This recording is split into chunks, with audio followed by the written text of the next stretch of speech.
I remember playing and being, not necessarily playing, but being a part of a lot of big games in UCF's history. The lead up and anticipation to that USF game was bar none the, you know, the most must win game we had to have in my opinion, UCF history. I don't think we're sitting here today if we lose that game. You know, our biggest rival, conference championship implications on the line. At home, senior night. Not sure if it's our last game in the bounce house. Not sure what our coach is going to be doing. So winning that game, that was a grind. That game was so interesting because we were on the way to really winning big. I think offense was clicking early in the first half. We put up a bunch of points. They basically changed their defense and ran something that they'd never run. They put a bunch of DBs on the field to try to match our speed, went to kind of an odd front with kind of a 3-3 stack type defense. And, we'd practiced against it, but we weren't expecting to see it in that game. So all the lead up to that game, we hadn't really prepared for it. And it took the guys a while to adjust. And I give USF credit. They fought back into the game, and it became just an unbelievable contest and football game. I do remember a couple times during a commercial break saying to myself, holy smokes, what am I watching here? Got to the end, and we scored on the little screen to Otis to take the lead. And in my mind, I kind of thought that's it. I remember turning to Gary Parris, my color analyst, before the kickoff to use. And I said, there's still so much time for both teams to do things here.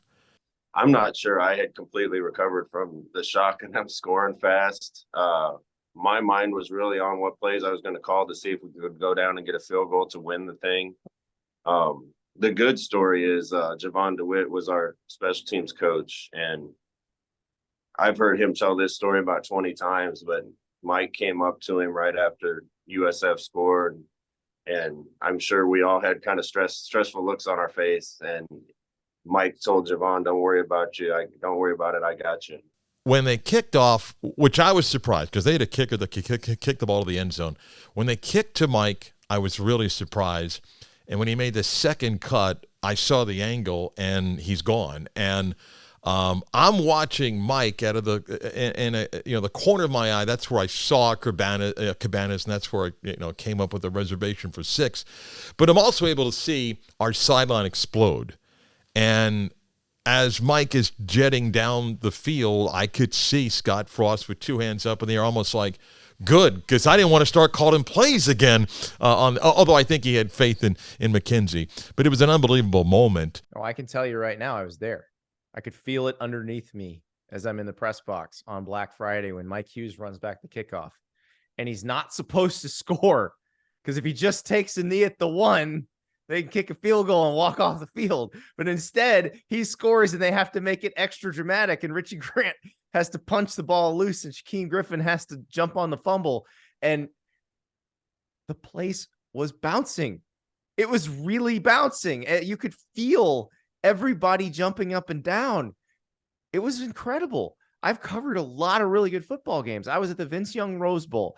I was at the Boise State Statue of Liberty. I was at a Michigan State-Wisconsin game that ended with a Hail Mary in overtime. I've been at some of the best games in college football history. That's one of them. UCF over USF on Black Friday in 2017 is one of the greatest college football games ever played.